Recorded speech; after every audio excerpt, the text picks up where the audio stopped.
வணக்கம். இது தமிழ் குரலின் சிறப்பு நேர்காணல். இன்றைக்கு நம்மோடு இணைந்திருக்கிறவர் மரியாதைக்குரிய மூத்த பத்திரிகையாளர் மற்றும் அரசியல் திறனாய்வாளர் ஐயா திருமிகு ஆர் மணி அவர்கள். சார் வணக்கம். சார் வணக்கம். மோடி அவர்கள் பிரதமரான பிறகு ஆர்எஸ்எஸ்னுடைய தலைமையகத்துக்கு இந்த 11 ஆண்டுகளில் இப்போ தான் முதல் முறையாக போகிறார் அப்படிங்கிற விஷயம் பேசுபொருளாக மாறி இருக்கிறது. இதில் பல விஷயங்கள் பேசுவதற்கான வாய்ப்பு இருக்குது. ரொம்ப குறிப்பாக அவருடைய சக்ஸஸஸ், அதை விட அதே போல் பார்ட்டியினுடைய அடுத்த தலைவர் யார், ஏன்னா ஏற்கனவே எக்ஸ்டென்ஷனில் ஓடி அதையும் எக்ஸ்பயர் ஆகிட்டார் அப்படிங்கிற விஷயங்கள். இப்போ சக்ஸஸருக்கான போட்டிகளில் தன்னை ப்ரொஜெக்ட் பண்ணிக்கிறதுக்கு தான் சமீபத்தில் யூபியிலையும் மகாராஷ்டிராவிலையும் நடந்த கம்யூனல் கிளாஷஸ், அதில் சீஃப் மினிஸ்டர்ஸ் பொசிஷன் பண்ணிக்கிட்டது இருக்கா அப்படிங்கிற ஒரு டிபேட்டும் உருவாயிருக்கு. எப்படி பார்க்குறீங்க சார்? ஆமாம், முக்கியமான ஒரு நிகழ்வு தான். ஆர்எஸ்எஸ் ஹெட் குவார்ட்டர்ஸுக்கு மோடி போகிறாரு, பிரதமர் போகிறாருன்றது இட்ஸ் அ இம்பார்ட்டன்ட் டெவலப்மெண்ட். தெரியும், எல்லாருக்குமே தெரியும் அவங்களுடைய கண்ட்ரோல் எங்கே இருக்குது, ரிமோட் எங்கே இருக்குதுன்னு. பட் ஸ்டில் வாஜ்பாய் பிரதமராக இருக்கும்போது போனதே எனக்கு ஞாபகம் இல்லை. அத்வானி துணை பிரதமராக இருக்கும்போது போனதாக ஞாபகம் இல்லை. மோடியே 10 வருஷத்தில் போகல. இது நூற்றாண்டு. இந்த இடத்துக்கு அவங்களுக்கு வரத்துக்கு 100 ஆண்டு ஆயிருக்கு. அதை நம்ம முக்கியமாக கவனத்தில் கொள்ளணும். காத்திருப்பது எப்படி என்பதை ஆர்எஸ்எஸ்ஸிடமிருந்து கற்றுக்கொள்ளுங்கள் அப்படின்னு மறைந்த தமிழக ஆளுநர் டாக்டர் சென்னாரெட்டி அவர்கள் தமிழ்நாட்டில் கவர்னராக இருக்கும்போது 1994-95 சென்னை மியூசிக் அகாடமியில் நடந்த ஒரு ஃபங்க்ஷனில் பேசினார். இப்போ நான் சுதேசமித்திரனில் ரிப்போர்ட்டராக இருக்கும்போது அதை நான் ரிப்போர்ட் பண்ணியிருக்கேன். ஒரு விஷயத்துக்காக ஒரு தனி மனிதனோ அல்லது ஒரு ஸ்தாபனங்களோ, ஒரு அமைப்பு, ஒரு இயக்கம் அவர்கள் எப்படி காத்திருக்க வேண்டும் என்பதை நாம் அவங்கக்கிட்ட கற்றுக்கணும் அப்படின்னு சொல்லிட்டு அவர் சொல்லுவார். இந்த 100 years அவங்களுக்கு ரொம்ப முக்கியமான ஒரு காலகட்டம் இந்தியாவில். ஏன்னா அந்த காலகட்டத்தில் தான் இந்தியாவில் 3-4 முக்கியமான பொலிட்டிக்கல் ஸ்ட்ரீம்ஸ் ஆரம்பிக்குது. கம்யூனிஸ்ட் கட்சி 1925 தான் ஆரம்பிக்கிறாங்க. திராவிடர் கழகம் 1925 சுயமரியாதை இயக்கம் ஆகிறது. ஸோ ஒன்று பிராந்திய அளவில் இருப்பது, ஒன்று தேசிய அளவில் இருப்பது, இன்னொன்று தேசிய அளவிலேயே மதத்தின் அடிப்படையில் இருப்பது. It's very interesting. அதில் நீங்கள் பார்த்தீங்கன்னா கம்யூனிஸ்ட்டுகள் துண்டு துண்டாக கட்சி உடஞ்சிருக்குது. ஒரே ஒரு மாநிலத்தில் மட்டும்தான் இருக்காங்க. கிட்டத்தட்ட பிராந்திய கட்சியாக கம்யூனிஸ்ட் கட்சி சுருங்கி போச்சு கேரளா. திராவிடர் கழகம் அது முகிழ்த்து, திராவிட முன்னேற்ற கழகமும் அதிமுகவெல்லாம் முகிழ்த்து அவங்கக்கிட்ட ஒரு மாநிலமே இன்றைக்கி கண்ட்ரோலில் இருக்குது. ஆனால் தேசிய அளவில் பிஜேபி, ஆர்எஸ்எஸ்லேருந்து தோன்றிய ஜனசங்கம், அதுலேருந்து வந்த பிஜேபி இன்றைக்கி இந்தியாவை பாபர் மசூதி இடிப்புக்கு பிறகு முதல்ல ஒரு 15 நாட்கள் ஆண்டாங்க. நிரூபிக்க முடியாமல் வாஜ்பாய் ரிஜன் பண்ணிட்டு போனார். அப்புறம் ஒரு 6 ஆண்டுகள் ஆனாங்க. அதன் பிறகு இப்போ ஒரு 10 ஆண்டுகள் முடிஞ்சு 11 ஆண்டு முடிய போது. இந்த ஆட்சி செய்ததை விட முக்கியம் இந்திய அரசியலுடைய மையப்புள்ளியாக ஹிந்துத்வாவை அவர்கள் கொண்டு வந்து விட்டார்கள். மற்ற கட்சிகளும் இன்க்ளூடிங் த லெஃப்ட் ஹிந்துத்வா ஐடியாலஜியை பெரிய அளவில் ஒதுக்கி தள்ளிட்டு போக முடியாத அந்த ஒரு வழிமுறைகளை, கேரக்டரிஸ்டிக்ஸை கிடையாது, அந்த வழிமுறைகளை பின்பற்றக்கூடிய அளவுக்கு இன்றைக்கி இந்திய அரசியலை உந்தி தள்ளி மற்ற கட்சிகளையும் ஹிந்துத்வாவின் பின்தொடர்ந்து வரக்கூடிய அளவுக்கு கிட்டத்தட்ட மாற்றியது தான் ஆர்எஸ்எஸோட வெற்றி. ஒரு காலத்தில் ஜனசங்கமும் பாரதிய ஜனதாவும் வி ஆர் ட்ரூ செக்யூலர்னு சொன்ன இடத்திலிருந்து நாங்கள் இந்துக்கள் தான், எங்க கட்சியில் இந்துக்கள் இருக்காங்கன்னு எல்லாரையும் சொல்ல வச்சது. நாங்கள் ட்ரூ செக்யூலர்னு சொன்னாங்க. அத்வானி அவங்க சியூடோ செக்யூலர், நாங்கள் ட்ரூ செக்யூலர்னு சொல்லுவார். ஆனால் இன்றைக்கி எங்களுக்கு செக்யூலரிசம் வேணாம், செக்குலரிசத்தை பிரியாம்பிள்லேருந்து எடுக்கணுன்ற லெவலுக்கு மூவ் பண்ணாங்க. அது சுப்ரீம் கோர்ட்டில் அடி வாங்குச்சு.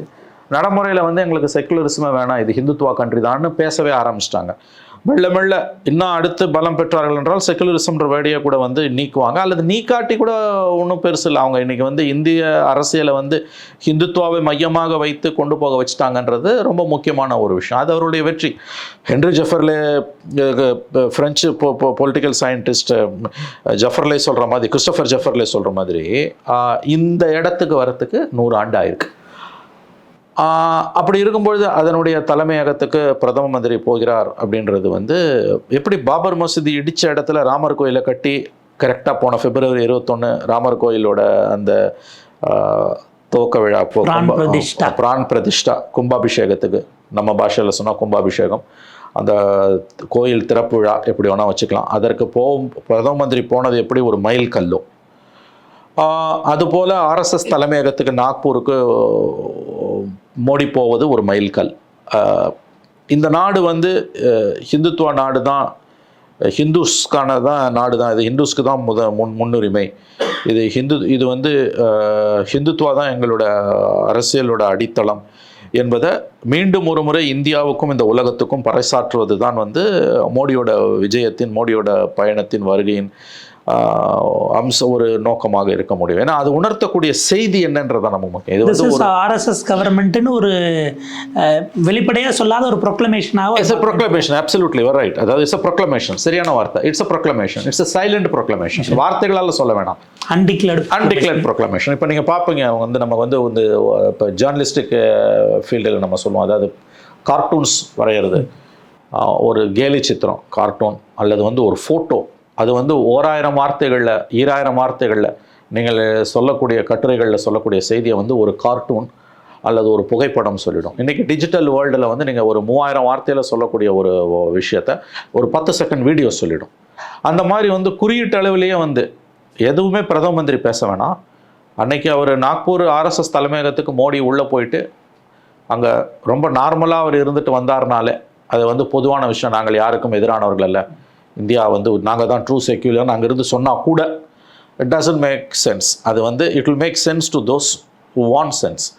அவங்க அது தெளிவாக புரிஞ்சிடும். இது ஒரு ஃபுல் சர்க்கிள் வந்திருக்கு. இப்போ நீங்கள் இதுதான் இது வந்து தேர்தல் வெற்றிகளால் பிஜேபியை தோக்கடிக்க முடியாது, தேர்தல் தோல்விகளால் அவங்கள நீங்கள் பதவியிலேருந்து அகற்ற முடியாது. இப்போ பிஜேபி ரூல்டு ஸ்டேட்ஸில் காங்கிரஸ் ஆட்சிக்கு வரும்போதெல்லாம் என்ன மாற்றங்களை கொண்டு வராங்க? அந்த அஜெண்டா அப்படியே தானே கண்டினியூ ஆகுது. பிஜேபி கவர்மெண்ட்டை அன்சீட் பண்ணிவிட்டு நீங்கள் காங்கிரஸ் கவர்மெண்ட்டை கொண்டு வரீங்க. இப்போ கர்நாடகாவில் எடுத்துக்கோங்க. கர்நாடகாவில் வந்து 2 வருஷம் ஆக போகுது. இந்த மே மாதம் வந்தனா 2 வருஷம் ஆகுது. அங்கே என்ன பெருசாக உங்களுக்கு மாறிடுச்சு? இந்த கோர் இந்துத்துவ அஜெண்டா அப்படியே தானே இருக்குது. இன்னமும் அங்கே இருக்கக்கூடிய காங்கிரஸ் ஒர்க்கர்ஸ், அதாவது ரொம்ப தைரியமாகவும் ரொம்ப அர்ப்பணிப்புணர்வுடன் டெடிக்கேஷனோட ஒர்க் பண்ணக்கூடிய காங்கிரஸ் ஒர்க்கர்ஸ் சொல்கிறது, கரணம் தப்புனா மரணம் எங்களுக்கு, நாங்கள் ஆட்சி மாறிடுச்சு அதனால் பிஜேபி தோக்கடிச்சோம்லாம் சத்தியமாக நாங்கள் நினைக்கல. அடுத்த எலெக்ஷனில் பிஜேபி வரதுக்கு ஃபேர் சான்சஸ் இருக்குது. பார்லிமெண்ட் எலெக்ஷன்ஸில் அவங்க கூடுதல் சீட்டை ஜெயிச்சிட்டாங்க. அசம்பிளி எலெக்ஷனில் அடுத்து பிஜேபி வர வாய்ப்பு இருக்குன்னு காங்கிரஸ் ஜெனுவின் ஒர்க்கர்ஸ் சொல்கிறாங்க. ஏன்னு கேட்டிங்கன்னா கர்நாடகா சொசைட்டி வந்து கம்ப்ளீட்டாக இல்லாட்டியும் to certain extent or to large extent communalise ஆகிருக்கு, போலரைஸ் ஆகிருக்கு. டிசைட் பண்ணக்கூடிய அளவுக்கான ஒரு ப்ரப்போர்ஷன் இருக்கு. அசம்பிளி எலெக்ஷனோட முடிவு வந்து ஹிந்துத்துவாவை மக்கள் தூக்கி போட்டாங்கன்னு தவறாக புரிந்து கொள்ளப்பட்டது. சத்தியமாக இல்லை. அப்படின்னா பார்லிமெண்ட்டில் எப்படி ஜெயிக்கிறான்? கூடுதல் சீட் எப்படி ஜெயிக்கிறான்? அங்கே லோக்கல் கன்சிடரேஷன்ஸ், லோக்கலில் இருக்க பிஜேபிக்காரனோட அராஜகம், 40% கவர்மெண்ட்னால அங்கே அதிகப்படியான லஞ்சம், local factors plus corruption. It's not against Modi. அப்படின்னா வந்து நீங்கள் எப்படி வந்து பார்லிமெண்ட்டில் எப்படி ஜெயிக்கிறாங்க? ஆகவே இப்போ அடுத்த எலெக்ஷனில் வந்து அங்கே பிஜேபி ஃபேர் சான்சஸ், பிஜேபி மறுபடியும் ஆட்சிக்கு வரதுக்கு வாய்ப்பு இருக்குது. நான் தான் சொன்னேன், காங்கிரஸ் தோற்கடிக்கப்பட்டு பிஜேபி தோற்கடிக்கப்பட்டு காங்கிரஸ் ஆட்சிக்கு வந்த மாநிலங்களில் அது ஹிந்துத்துவாவின் தோல்வி என்று சொல்வது அபத்தமானது என்பதற்கு சரியான உதாரணம் இன்றைக்கு கர்நாடகாவில் இருக்கக்கூடிய நிலைமை. அப்போ இந்திய அரசியல் இப்போ தமிழ்நாட்டில் இப்போ சவுத் இந்தியாவில் வந்து இன்ஃபேக்ட் ஒரு கூடுதல் தகவல் என்னன்னா, சவுத் இந்தியாவில் முதல்ல ஆர்எஸ்எஸ் கால் பதிச்ச இடம் கர்நாடகா. 1940களிலேயே அங்கே வந்து ஆர்எஸ்எஸோட துவக்கமான 1925லேருந்து சவுத்தில் அவங்க கால் பதிக்க மிகவும் கஷ்டப்பட்டு 1940களிலேயே வந்து அங்கே வந்து ரொம்ப முக்கியமான ஒரு லீடர் அந்த பெல்ட் பூரா அந்த இந்த பெல்ட் கொங்கன் பெல்ட்னு இல்லையா, அந்த இடத்துல வந்து அங்கே பெரிய அளவில் வந்து அவர்கள் வந்து காலை ஊன்றாங்க. இன்ஃபேக்ட் 91ல் ராஜீவ்காந்தி படுகொலைக்கு பிறகு நரசிம்மராவ் கவர்மெண்ட் வந்தப்போ பிஜேபி இந்தியா பூரா வந்து ராஜீவ் படுகொலையில் வந்து ஒரு தோல்வியை சந்தித்த பிறகு ராஜீவ் படுகொலையில் சவுத்தில் வந்து பெரிய அளவில் காங்கிரஸுக்கு ஓட்டு கிடைக்குது. ஆனால் 91 ராஜீவ் படுகொலைக்கு பிறகு நடந்த அந்த செகண்ட் ஃபேஸ் எலெக்ஷனில் ஓவராலாக இந்த 2 ஃபேஸும் சேர்த்து கர்நாடகாவிலேருந்து பிஜேபி ஜெயிக்குது. அந்த குறிப்பிட்ட இந்த பெல்ட்டில் அந்த பெல்ட்டில். இப்போ எதுக்கு சொல்ல வரேன்னா, இந்த மாதிரி வந்து சவுத் உட்பட அவங்களுடைய அந்த டென்டக்கிள்ஸ் பரவி தான் இருக்குது. ஆஸ் அன் ஐடியாலஜி அதை ஃபைட் பண்ணுறது இன்னும் ஐ திங்க் இன்னும் ஒரு 50 வருஷம் ஆகும் போல் தோணுது எனக்கு. அப்படி தான் எனக்கு தோணுது. இது அட்லீஸ்ட் 30 வருஷமாக தான் ஆகும். ஏன்னா அது it's become a way of லைஃபாக மாறிக்கிட்டு இருக்குது. எல்லா பிராந்திய கட்சிகளுமே வந்து பெரிய அளவில் பாஜக எதிர்ப்பில் வந்து உறுதியாக இருக்கிறதா தெரியல, எக்ஸப்ட் டிஎம்கே.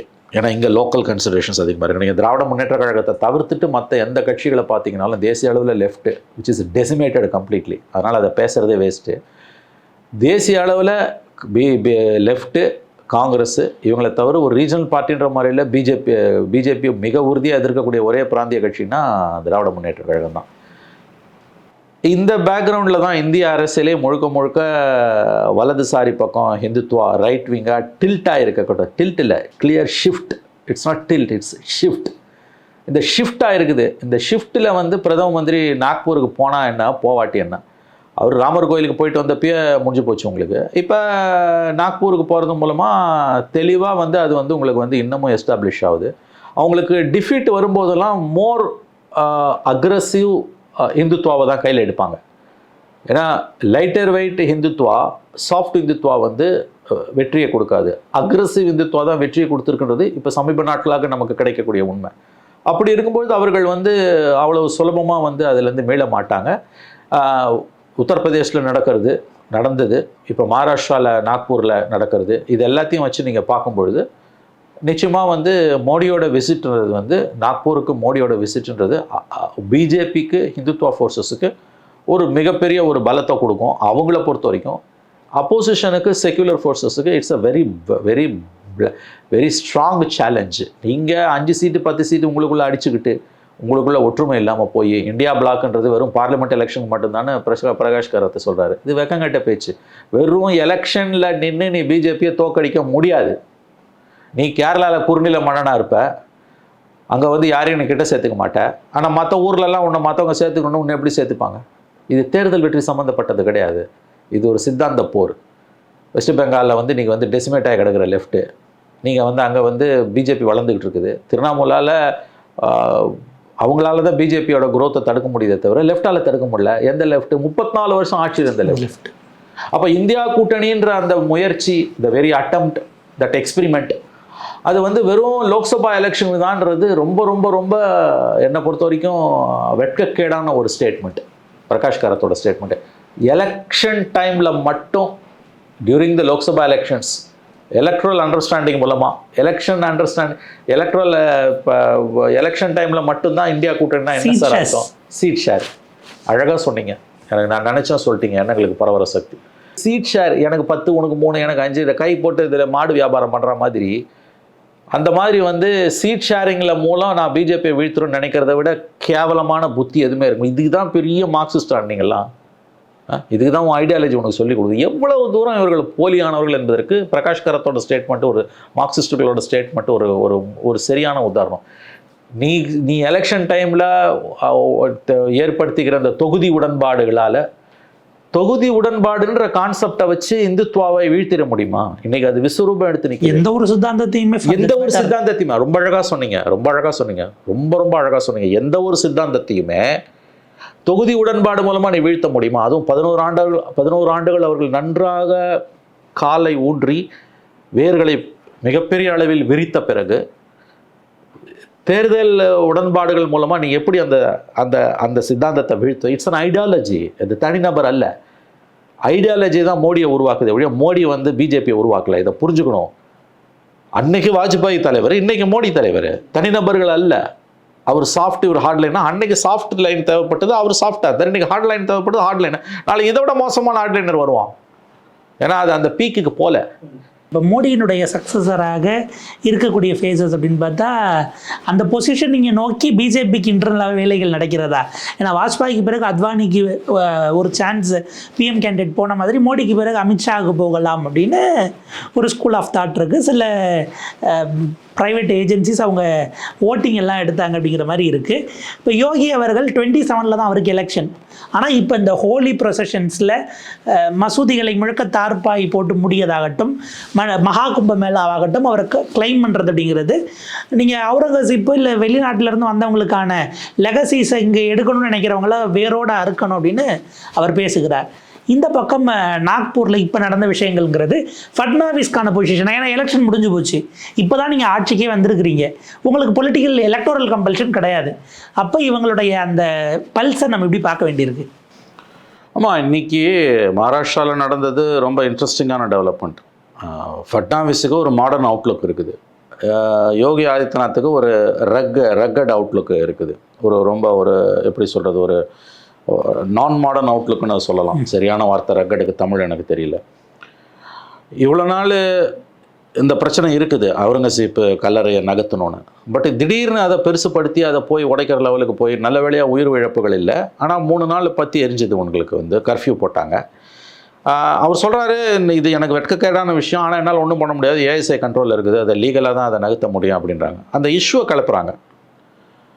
ஒரு நாள் அதை நகர்த்துவாங்க. இது இப்படியே போச்சுன்னா இந்துத்துவாவை நீங்கள் வந்து சித்தாந்த ரீதியாக எதிர்கொண்டு அதை வந்து அதோட வீரியத்தை மட்டுப்படுத்தி அவங்கள அரசியல் ரீதியாக ஓரத்தில் ஒதுக்கி தள்ளலைன்னா பாபர் மசூதி இடித்த மாதிரி அவுரங்கசீப் கல்லறை ஒரு நாள் தகர்த்தெறியப்படும். அதில் எந்த சந்தேகமும் வேணாம். ஏன்னா அதற்கான அந்த வேலையில் ஈடுபட்டிருப்பவர்களுக்கு பின்புலமாக இருப்பது ஒரு சித்தாந்தம்னும் போது மத்திய அரசோட சித்தாந்தமாக அது இருக்கும்பொழுது அது ஏதாவது ரூபத்தில் ஸ்ட்ரென்தன் ஆகிக்கிட்டே தான் போகும். அது ஈவென்ச்சுவலி ஸ்டேட் ஸ்பான்சர்டாக மாறுறதை நோக்கியும் நகரலாம். ஹைட்ராய்டட் மான்ஸ்டர்னுவாங்க. அது வந்து அழகாக சொன்னீங்க. அது ஸ்டேட் ஸ்பான்சர்டாகவே ஒரு கட்டத்தில் மாறும். கையை மீறி போவோம். சுப்ரீம் கோர்ட் வேடிக்கை பார்க்கும், எல்லா கோர்ட்டும் வேடிக்கை பார்க்கும். கண்ணு முன்னாலே இடித்து தூக்கி தகர்த்து போடுவோம். இடிக்கிறது உடைக்கிறதுன்றது அவங்களுக்கு வந்து ரத்தத்திலேயே ஊர்னது அவங்களுக்கு. நான் இப்போ இந்த பாலிட்டிக்ஸ் வந்து ஃபட்னாவிஸுக்கும் யோகிக்குமான போட்டியா? ஏன்னா மகா கும்பாபிஷேகத்துக்கு பிறகு பிஜேபிக்கு உள்ள மோடி சக்ஸஸருக்கு வந்து பேர் வந்து நாட் அமித்ஷா பட் யோகி ஆதித்யநாத்ன்றாங்க. ஏன்னா அவர் தான் அந்த ஐடியாலஜி இது பண்ண. Ultimately it's RSS which is going to decide. இறுதியாக மோடியோட சக்ஸஸர் யாருன்றத எப்போ நடந்தாலும் அது வந்து இன்னும் 3 ஆண்டுகள்லையோ அல்லது 5 ஆண்டுகள்லையோ எப்போ அது நிகழ்ந்தாலும் மோடியோட சக்ஸஸரை டிசைட் பண்ணுறது ஆர்எஸ்எஸ் தான் இருக்கணும் வழியே பிஜேபி கிடையாது. இதை நம்ம முதல்ல புரிஞ்சுக்கணும். அப்படி இருக்கும்பொழுது வந்து யார் வந்து இதில் அக்ரஸிவ் ஹிந்துத்துவான்னு பார்த்தீங்கன்னா இப்போதைக்கு யோகி தான் இருக்கார். ஆனால் தானும் அதுக்கு சளைச்சவன் இல்லைன்றத ஃபட்னாவிஸ் காமிக்கிறாரு. பட் ஃபட்னாவிஸால ஒரு கட்டத்துக்கு மேலே அது மேலே எடுத்துகிட்டு போக முடியாது. வேற அந்த ஜிடிபியில் டாப்ல இருக்கக்கூடிய ஒரு ஸ்டேட் நீங்க இப்படியான கம்யூனலிசம் பண்ண முடியாது. ஏன்னா அந்த இஷ்யூ வந்தப்போ அவர் சொன்ன முதல் வார்த்தை என்னன்னா, முதல்ல சில வார்த்தைகள் பேசினார். முதல்ல என்ன சொன்னார், இது வந்து வெட்கக்கேடானது, அவுரங்கசீப் சமாதி இருக்கிறது வெட்கக்கேடானது, எனக்கு கூட பிடிக்கல, அது அகற்றணும். ஹவவர் அது ஏஎஸ்ஐ கண்ட்ரோலில் இருக்குது, அதனால் கவர்மெண்ட்டால் ஒன்றும் பண்ண முடியாது, நாங்கள் தான் அதுக்கு பாதுகாப்பு கொடுக்குறோம், அது வெட்கக்கேடானதுன்னாரு. அடுத்து என்ன சொன்னார், இந்த கலவரங்களை வந்து ஏற்றுக்க முடியாது, இது வந்து எஃப்டிஐயை பாதிக்கணும். முதல் வார்த்தை. செத்து போகிறான், மனித உயிர்கள் எனக்கு முக்கியம், நல்ல வேலையை அவனும் சாவலை, ஆனால் சாகிறதுக்கு வாய்ப்புள்ள ஒரு விஷயத்த மனிதர்கள் உயிரிழப்ப என்னால் தாங்க முடியாது, விலை மதிப்பில்லாத மனித உயிர்கள்லாம் அவர் வாயிலேருந்து வரல. அவர் வாயிலேருந்து என்ன வருது, எஃப்டிஐ பாதிப்புன்னு வருது. இன்னொன்று அவர் புது கவர்மெண்ட் வந்திருக்கு. இந்த வந்த 5 மாதத்தில் அந்த கவர்மெண்ட் வந்து தண்ணி குடிக்குது. அந்த மகளிர் உதவித்தொகை 1500 2003 ஏற்றுனவன் எலெக்ஷன் டைமில் 2 மாதம் முன்னால் போட்டான் அட்வான்ஸில். இப்போ என்ன காதனா, ஜனவரியிலேருந்து 1500 அந்த 2300 ஏற்றுனது மட்டும் இல்லை, 1500 போடல, எதுவுமே போடாமல் கிடக்குது. குறைக்கணும்னு பார்த்துட்டு அதை குறைக்கணும்னு பார்க்குறான். எப்படி குறைக்கணும்னு தெரியல. அதுக்கு இன்னும் கண்டிஷன்ஸை போடுவானுங்க, ப்ராமிஸ் பண்ணிட்டானுங்க. நீ ஏற்றுனதை குறைக்க வேணாங்க, ஏற்கனவே ப்ராமிஸ் பண்ணதை கொடுக்கலாம்ல, முடியல. ஏன்னா அவ்வளோ தூரம் மிக கடுமையான நெருக்கடியில் இருக்குது. இன்ஃபேக்ட் இந்த நாக்பூர் கலவரத்துக்கான ஒரு முக்கியமான, பல காரணம் இருக்குது, ஒரு முக்கியமான காரணம் எலக்ட்ரல் ப்ராமிசஸை நிறைவேற்ற முடியாமல் அதில் திசை திருப்புறாங்கன்றது. இட்ஸ் கரெக்ட், அப்படி கூட அது இருக்கலாம், அப்படிதான் அது இருக்குது. அதாவது இதை ஒரு நாளும் யோகி சொல்ல மாட்டாரு. ஒரு நாள் எஃப்டிஐ பற்றிலாம் யோகி வாயிலேருந்து ஒரு நாளும் வராது. முஸ்லீம் வைக்க வேண்டிய இடத்துல தான் வையின்வார். நம்ம கரெக்டாக சொன்னீங்க. அட்லீஸ்ட் வந்து அது ஒரு பஃபர். என்ன கேட்டிங்கன்னா ஃபட்னாவிஸ் வந்து ஒரு பஃபர் யாருக்கு, செக்யுலர் ஃபோர்ஸஸுக்கும் கம்யூனலுக்கும். At least you can do business with Fadnavis. யோகியோட நீ பிஸ்னஸே பண்ண முடியாது. பட் இந்தியாவோட தலையெழுத்து நாளைக்கு யோகியோட வந்து பிரதம மந்திரியாக உட்காரலாம். ஏன்னா இந்த மத வெறி ஃபுல் சர்க்கிளுக்கு போகல. இன்னும் ஒரு மிடில் பாத்தில், அது மிடில் பாத்து கொஞ்சம் தாண்டி போயிருக்கு. அது ஒரு பீக்கை டச் பண்ணல. எழுதி வச்சுக்கோங்க, இந்த மாதிரியான ஐடியாலஜிஸ் வந்து அந்த பீக்கை தொட்டுட்டு தான் கீழே இறங்கும். That could take another 25 years or 30 years. So மோடியோட அந்த விசிட் கன்ஃபார்ம்டா 30ஆம் தேதி. ஆமாம், ஒரே ஈவெண்ட்டில் கலந்துக்கிறாங்க. ஒரு ஐ ஹாஸ்பிட்டலில் ஓப்பன் பண்ணுறாங்க. ஃபார்மர் ஆர்எஸ்எஸ் லீடர் ஒருத்தருடைய பிறந்தநாள் விழா சம்மந்தமாக. அதில் மோடி, அது பிரசிடன்ஸாக வந்திருக்கு, மோடி, மோகன் பகவத், நிதின் கட்கரி, ஃபட்னாவிஸ் 4 பேரும் ஸ்டேஜை ஷேர் பண்ணி அந்த ஐ ஹாஸ்பிட்டலில் முடிச்சிட்டு மீட்டிங் இருக்குங்கிறத ஆர்எஸ்எஸ்னுடைய ஸ்போக்ஸ் பர்சன் கன்ஃபார்ம் பண்ணியிருக்காரு. அவர் என்னன்னா என்ன மெமரண்டா, என்ன ப்ரொபகண்டா, அதெல்லாம் ஆர்எஸ்எஸ் ஹெட் குவார்ட்டர்ஸ்க்கு போகிறது உறுதியா? ஆர்எஸ்எஸ் ஹெட் குவார்ட்டர்ஸ்க்கு அவர் வராரு. அவர் எப்பயுமே நாங்கள் வெல்கம் பண்ணுவோம் அப்படிங்கிறதோட நிறுத்திட்டாங்களே தவிர, அவங்கள ஆர்எஸ்எஸ்னுடைய ஸ்போக்ஸ் பர்சன் அதை கேட்குறாங்க. அவர் எப்பவும் வரலாம், ஹீ இஸ் ஆல்வேஸ் வெல்கம். என்ன பர்பஸ், என்ன மீட்டிங் அப்படிங்கிறதெல்லாம் நான் பேச முடியாது அப்படின்ட்டாரு. அதான் இப்போ நீங்கள் வந்து dilemma of the secular forces என்னன்னு கேட்டிங்கன்னா, ஆர்எஸ்எஸ் ஹெட் குவார்ட்டர்ஸுக்கு மோடி போகிறத நீ தடுக்கும் போது விமர்சனம் பண்ணவும் முடியாது. Because it's not a banned organisation. It is not a banned organisation. அது எப்படி நீ தப்புன்னு சொல்லணும்? நான் ஓப்பனாகவே சொல்கிறேன், அவங்க தான் வந்து எங்களோட மென்டார்னு நாங்கள் சொல்கிறோம். நாங்கள் ஆண்டுதோறும் வந்து அவங்களோட வந்து கோஆர்டினேஷன் கமிட்டி மீட்டிங் வைக்கிறோம். எல்லா மினிஸ்டர்ஸும் வந்து ஆர்எஸ்எஸ்க்கு ரிப்போர்ட் பண்ணுறாங்க. அதை இதெல்லாம் நடைமுறையில் இருந்துகிட்டு இருக்குது. அதை உன்னால் தடுக்க முடியல. Banned it is not a non banned organisation, legally functioning organisation. அது போகிறத நீ எப்படி தடன்னு சொல்லுவேன்? அவங்க அடுத்த ஸ்டேஜுக்கு போகிறாங்க. நீ இந்த மாதிரிலாம் அவங்கள தடுக்க முடியாது. இப்போ கோயிலுக்கு போகிறத தடுக்க முடிஞ்சுதா? கிடையாது. ஆனால் கோயிலுக்கு போயும் அவங்களுக்கு மெஜாரிட்டி வரல. அப்போ தெர் இஸ் சம்திங். அதாவது மக்கள் மன்றத்தில் இன்னமும் அந்த செக்குலரிசத்துக்கான ஸ்பேஸ் இருந்துக்கிட்டே தான் இருக்குது. அவங்க எப்படி போவாங்கன்றதை நம்ம கவனிக்கணும். அதை விட முக்கியமாக பார்க்க வேண்டியது இந்த வெற்றி, அதாவது இந்துத்துவாவை வீழ்த்துவது, பிஜேபியை அரியணையிலேருந்து அகற்றுவது அடிப்படையில் வெறும் தேர்தல் நேரத்தில் மட்டுமே கைகோத்து கொண்டு தொகுதி உடன்பாடுகள் மூலமாக நடக்கும் அப்படின்னு நினச்சது, இந்தியா கூட்டணியை பெருசாக பேசினது, அது இந்தியா கூட்டணி பார்லிமெண்ட் எலெக்ஷனோட கலைஞ்சு போச்சுன்னு பேசினதெல்லாம் மிக மிக தவறானது, முட்டாள்தனமானது என்பது தான் இப்போ நிரூபிக்கப்பட்டுக்கிட்டு இருக்கு. மோடி அவர்கள் 2014 ப்ரொஜெக்ட் பண்ணும்போது அவர் ஹிந்துத்துவாவோட ஃபேஸாக ப்ரொஜெக்ட் பண்ணல. எஸ், மேன் ஆஃப் க்ரோத்தா, டெவலப்மெண்ட்டா, ப்ராக்ரஸா, குஜராத் மாடல்னு ஒன்றத்தை காட்டி ப்ரொஜெக்ட் பண்ணாங்க. அதுதான் அவங்களுக்கு இன்னும் சொல்ல போனால் மிடில் கிளாஸ் அவர் போய் ரீச் அவுட் பண்ணார். அந்த 10 வருஷம் யூபிஏக்கு பிறகு அவர் பல நேரங்களில் நான் இங்கிலீஷ் தெரியாதனால நான் அவமானப்படுத்தப்பட்டேன், நான் வந்து ஹியூமிலியேட் பண்ணப்பட்டேன், நான் வந்து உங்களை மாதிரியான ஒரு மிடில் கிளாஸில் அதுக்கும் கீழே ஏழை நிலையிலிருந்து தான் வந்தேன். இதெல்லாம் ஒரு கனெக்ட் ஆச்சு. குளோபல் லெவல்லையும் ஒரு ப்ரொஜெக்ஷனுக்கு ஒரு சாஃப்ட் டோன் இந்துத்துவாவாக தான், ஒரு ஹார்ட் கோராக காட்டாதது பல நேரங்களில் டிப்ளமேட்டிக்காகவும் அது உதவச்சிங்கிற இடம் இருக்குது இல்லைங்களா? அப்போ அந்த இடத்துக்கு மேட்ச் ஆகிற இடம் பர்சனாலிட்டி அப்படின்னும் பொழுது ஒரு ஃபட்னாவிஸோ அல்லது ஒரு நிதின் கட்கரியோ அல்லது அமித்ஷாவே கூட டு அன் எக்ஸ்டெண்ட் வருவாராங்கிறதும், ஹார்ட் கோர்னா யோகி அப்படிங்கிற ப்ரொஜெக்ஷன் வருது. இப்போ ஆர்எஸ்எஸ் ஏன்னா இந்த 10 ஆண்டுகளில் அவங்கள மீறி மோடி போயிட்டாருங்கிறத பார்த்த பிறகு கட்சி தலைமை, ஆட்சி தலைமைங்கிற இடத்துல எப்படியான இதை ஃபீல் பண்ணணும்னு அவங்க நினைப்பாங்க? ரொம்ப அழகான கேள்வி. அதாவது for the first time in RSS history ஆர்எஸ்எஸ்ஸை சேலஞ்சு பண்ணுற ஒரு லீடர் வந்து அதிகாரத்தில் இருக்கார். பிஜேபியோட லீடர் தான் மோடி, பிரைம் மினிஸ்டர், ஆட்சியோட தலைவர். ஆனால் வாஜ்பாய் அத்வானியை கண்ட்ரோல் பண்ண மாதிரி, மற்ற மாநில முதலமைச்சர்களை கண்ட்ரோல் பண்ணுற மாதிரி ஆர்எஸ்எஸ்ஸால் மோடியை கண்ட்ரோல் பண்ண முடியாது. As long as Modi is alive, அவர் வந்து ஆர்எஸ்எஸ் வந்து முழுக்க 100% மோடியை கண்ட்ரோல் பண்ண முடியாது. அது நல்லா ஞாபகம் வச்சுக்கோங்க. He has his own ambitions. அவருக்கே ஒரு சில இஷ்யூஸ்லாம் கையில் இருக்குது. பட் ஆர்எஸ்எஸ்க்கு ஒரு பிளெஸிங் இன் டிஸ்கைஸ் என்னென்னா 240, 303 மாதிரி அல்லது 252 மாதிரி, 272 மினிமம்.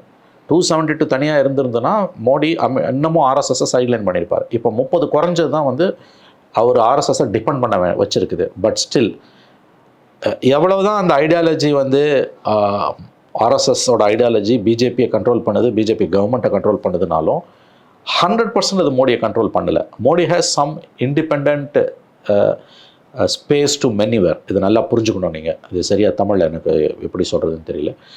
முழுக்க ஆர்எஸ்எஸ் மோடியை கண்ட்ரோல் பண்ணலை. இதை முதல்ல புரிஞ்சுக்கணும். அந்த அந்த அந்த டிஃப்ரென்ஸை நம்ம புரிஞ்சுக்கணும். நிறைய முரண்பாடுகள் இருக்குது. அவங்க நிறைய விஷயங்களை எதிர்க்கிறாங்க. ஆர்எஸ்எஸ்குள்ளேயும் போலரைஸ் பண்ணிட்டாரு. எல்லாரையும் போலரைஸ் பண்ண மோடி, அதாவது டிவைடர் இன் சீஃப் எக்கானமிஸ்ட் 2019 தலைப்பு வச்சு கவர் ஸ்டோரி பண்ணாலே, divider in chief successfully divided the parent organisation RSS also. Post Modi பீரியட்ல தான் ஆர்எஸ்எஸ் வந்து தன்னோட பழைய க்ளோரியை வித்தின் கோட் கெயின் பண்ண முடியும். அதுக்கு இந்த சென்டினரி செலிப்ரேஷன், 1 இயர் செலிப்ரேஷன் அவங்க எப்படி பேஸா யூஸ் பண்ண போறாங்க? ஏன்னா அவங்க எப்படி யோசிப்பாங்கன்னா நெக்ஸ்ட் 50 இயர்ஸுக்கு யோசிப்பாங்க. இட்ஸ் அன் ஆர்கனைசேஷன் ஆஃப், அதாவது வந்து அவங்க இமீடியட் தேர்தல் வெற்றிகளை எல்லாம் வந்து கவனத்தில் கொண்டு செயல்படுற ஒரு ஆர்கனைசேஷன் கிடையாது. அஃப்கோர்ஸ் மோடி வந்த பிறகு அவங்களுக்கு தேர்தல் வெற்றிகள் ரொம்ப முக்கியமாக தான் போச்சு. பார்லிமெண்ட் எலெக்ஷனில் மோடி அவங்களை ஒதுக்கி வச்சார். அதுக்கான பலனை இவங்க அனுபவிச்சாங்க. ஆனால் ஜூன் 4 ரிசல்ட் வந்த உடனே அக்டோபர் எலெக்ஷனுக்கு ஜூன் 5ஆம் தேதியிலேருந்து ஒர்க் பண்ண ஆரம்பிச்சாங்க. அதோட பலனை வந்து கண்டிப்பாக மகாராஷ்டிரா எலெக்ஷனில் அவங்க அறுவடை பண்ணாங்க. டெல்லி அறுவடை பண்ண, எஸ்பெஷலி மகாராஷ்டிராவை அறுவடை பண்ணாங்க. அவங்க நெக்ஸ்ட் 50 இயர்ஸுக்கு யோசிப்பாங்க. Next 30 years, generation is 25 years வாங்க. நெக்ஸ்ட் 30 இயர்ஸுக்கு அவங்க யோசிக்கக்கூடிய ஒரு ஆர்கனைசேஷன். It's an ideology. மகாராஷ்டிராவில் ஆர்எஸ்எஸ் ஒர்க் பண்ணது மோடிக்காகவா ஃபட்னாவிஸ்க்காகவாங்கிறது? ஆமாம் அவங்களுக்கு ஃபட்னாவிஸ்க்காகனாலும், பட் பிஜேபிக்காக. எவ்வளவுதான் அவங்களுக்கு மோடி மேலே விமர்சனம் இருந்தாலும், அமித்ஷா மேலே விமர்சனம் இருந்தாலும், மோடி மேலே இருந்தாலும், they will never let down Modi, because வாராது போல வந்த மாமணி அது அவங்கள பொறுத்த வரைக்கும். யூசிசி தவிர மீதி எல்லாம் 100% வாராது போல வந்த மாமணி, சரியான வார்த்தை அது. அந்த ஐடியாலஜியை தெரிஞ்சவங்களுக்கு அது தெரியும். ஸோ அவங்க கைவிட மாட்டாங்க, ஒருபோதும் கைவிட மாட்டாங்க. நவ் இப்போ வாட் நெக்ஸ்ட், இப்போ அவங்க அதை பேச ஆரம்பிச்சிருப்பாங்க, ஒரு உரையாடலுக்கான ஸ்பேஸ், அவங்க உரையாடலுக்கான ஸ்பேஸ். பட் எனக்கு ஒரு பாயிண்ட் மட்டும் என்னால் உறுதியாக சொல்ல முடியும். as long as Modi is alive, Modi இருக்கிற வரைக்கும், மோடி உயிருடன் இருக்கும் வரையில் அவர் தான் பிரதம மந்திரியாக இருக்க போகிறார். எனக்கு அதில் எந்த மாற்று கருத்து இல்லை. To me that's the my assessment, not my wish, that's my assessment. as long as is alive is the prime minister. அதாவது பிஜேபி கிட்ட அதிகாரம் இருக்கிற வரைக்கும் அவர் சக்ஸஸ்ஃபுல்லாக ஆர்எஸ்எஸ்ஸையும் போலரைஸ் பண்ணிட்டாரு. இந்த சென்ஸ் தன் கண்ட்ரோலில் கோர் இஷ்யூஸில் தன்னை மீறி ஆர்எஸ்எஸ் போயிட முடியாது அவருக்கு. But what next? இப்போ போஸ்ட் மோடி சினாரியோவை அவங்க பேசுவாங்க. அதில் வந்து உங்களுக்கு வந்து அமித்ஷாவால் கண்டிப்பாக காம்படிட் பண்ண முடியாது.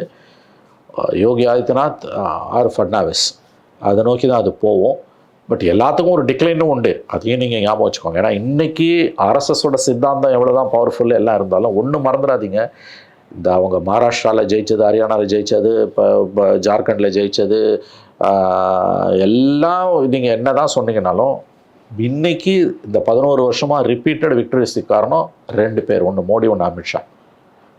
இந்த 2 பேர் பொலிட்டிக்கல் சினாரியோவில் இல்லைன்னு வச்சுக்கோங்க, அவர்களால் அரசியல் தளத்தில் இயங்க முடியாத ஒரு சூழல் by one way or other, by nature or otherwise வருதுன்னா what is the fate of BJP?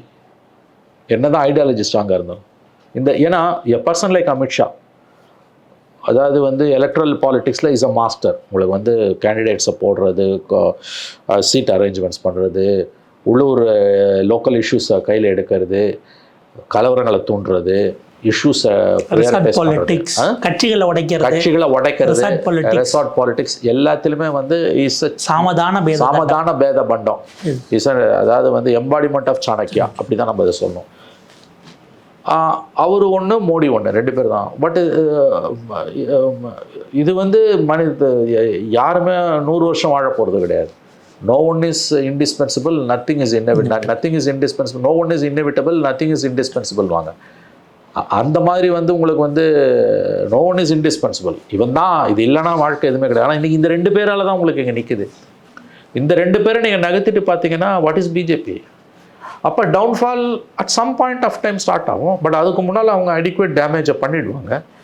எனவே இந்த February 21, 2024 ராமர் கோயில் திறந்து வச்சது, பிராண பிரதிஷ்டாவா அது பேர் வந்து நம்ம பாஷை கும்பாபிஷேகம், ஒரு கோயில் திறப்பு எப்படி வேணால் வச்சுக்கலாம். ஏன்னா அவங்க கும்பாபிஷேகம் இல்லைன்றாங்க, சிலை பிரதிஷ்டை தான் சொல்கிறாங்க. கோயில் திறப்புன்னு வச்சுக்கலாம். 2வது மார்ச் 30 இல்லையா, 2025. ஏன்னா குறியீட்டு அளவில் இட்ஸ் அ மெசேஜ். இந்த பிஜேபியை சும்மா நீங்கள் இந்தியா கூட்டணி, வெங்காய கூட்டணி போட்டெல்லாம் தோக்கடிக்க முடியாது. இது தொகுதி பங்கீடு 5 சீட்டு 10 சீட்டு எவனுக்குன்னு நீங்கள் வந்து குடும்பிப்பிடி சண்டை போட்டுக்கிட்டு மாட்டு வியாபாரம் பண்ணுற மாதிரி துண்டு கீழே கையை போட்டுக்கின்னு கேவலமான அரசியல் பண்ணிகிட்டு இருக்க இந்தியா கூட்டணியால் இந்த பிஜேபியில் தோக்கடிக்க முடியாது. இது இவர்களுக்கு வந்து அறிவே இல்லைன்றதுக்கு பிரகாஷ் கரத்தோட பேட்டியே சரியான உதாரணம். எனக்கு அதை படிக்கும்போது ரொம்ப சிரிப்பாக தான் வந்தது. பெரிய சித்தாந்த பின்புலம் கொண்டவர்கள், அப்படியே ரோமங்களை பிளக்கக்கூடிய அளவுக்கு மார்க்சியத்தை வந்து விவாதிக்கக்கூடியவர்கள், இந்த ஒரு சராசரி இந்தியனுக்கு, மதசார்பற்ற திருவாளர் பொதுஜனம், ஸ்ட்ரீட் ஸ்மார்ட்னு சொல்லக்கூடிய ஒரு இந்தியனுக்கு தெரியக்கூடிய, நான் இந்தியன்னு சொல்கிறேன், ஒரு மலையாளி, தமிழன், பெங்காலின்னு சொல்லி ஒரு இந்தியனுக்கு தெரியக்கூடிய இந்த விஷயம் இருக்குல்ல, இது விஸ்வரூபம் எடுத்து நிற்குது இன்றைக்கி இந்துத்துவா. இதை வந்து மிகப்பெரிய ஒற்றுமையின் மூலம் தான் நம்ம வீழ்த்த முடியும். பாரதி சொல்லுவான் இல்லையா, நெஞ்சக குருதியை நிலத்திடை வடித்து வஞ்சகம் அழிக்கும் மாமகம் புரிவம்யா. நெஞ்சக குருதியை நிலத்திடை அடித்து வஞ்சகம் அழிக்கும் மாமகம் புரிவம் யாமா. அதாவது ஒரு வஞ்சகத்தை அழிக்கிறதுக்கு நோகாமல் நோம்பு கும்பிட மாட்டோம், என்னை வருத்திக்காமல், என்னை பெரிய அளவில் கஷ்டப்படுத்திக்காமல் அதை வீழ்த்த முடியாது. என்னை பணையம் வச்சிடறான், என் உயிரை கொடுத்து. நெஞ்சக குருதியை நிலத்திடை வடித்து வஞ்சகம் அழிக்கும் மாமகம் புரிவம் யாம். அதாவது வஞ்சகத்தை அழிக்கிறதுக்கு நெஞ்சக குருதியை நிலத்திடை வடிப்போம்ன்றோம். நெஞ்சக குருதியை நிலத்திடை வடிப்போம். சும்மா நோகாமல் நோம்பு கும்பிட்டு போகிறது கிடையாது. நோகாமல் நோம்பு கும்பிட்ற வேலை தான் இந்தியா கூட்டணியோட வேலை. இல்லை, இப்போ அவங்க லிட்டரலாக இருக்காங்களாங்கிறது இல்லை. There is no nothing. அவரே சொல்கிறாரு, இது பார்லிமெண்ட் எலெக்ஷன். ஏன்னா பார்லிமெண்ட் எலெக்ஷனுக்கு மட்டுமே இடப்பங்கீட்டால் மட்டும், தொகுதி உடன்பாட்டால் ஒரு சித்தாந்தத்தை வீழ்த்த முடியுமா? மார்க்சிஸ்ட்டை கேட்டு சொல்லு. ஆனால் இதை கேட்டிங்கன்னா பதில் வரும் பாருங்கள், பல குரல் மன்னர்கள் இதை தாண்டி பேசினா அவங்களுக்கு கோவம் வரும். பச்சோந்திகளே வந்து பிச்சை எடுக்கக்கூடிய அளவுக்கு நிறத்தையும் குரலையும் மாற்றக்கூடியவர்கள். எவ்வளோ பெரிய டேஞ்சர் இது. இதை நான் வந்து இடப்பங்கீடு மூலமாக நான் இது பண்ணிப்பேன். அப்புறம் வந்து ரோமங்களை பிளக்கக்கூடிய இன்னொரு வாதம் வந்து அது ஃபாசிசமாக இல்லையான்னு எவனாவது கேட்டால் சிரிப்பான். அந்த வரையறையை வச்சு தான் இன்றைக்கி நீ அதை வீழ்த்த போறியா? காமன் மேனுக்கு என்ன பிரயோஜனம் அதனால் அதை சொல்ல? கட்சியில் எல்லாம் சேர்ந்துட்டு அது ஃபாசிசமே இல்லைன்றோம். ஏன்டா வார்த்தைக்கு வார்த்தை தெருக்கு தெரு டிவி டிபேட்டில் உட்காந்து நாளும் பொழுதும் உன் கட்சிக்காரன் ஃபாசிஸ்ட் பிஜேபி, ஃபாசிச பாஜக, ஃபாசிச பாஜக நானே. அப்போ அதுக்கு என்னடா அர்த்தம்?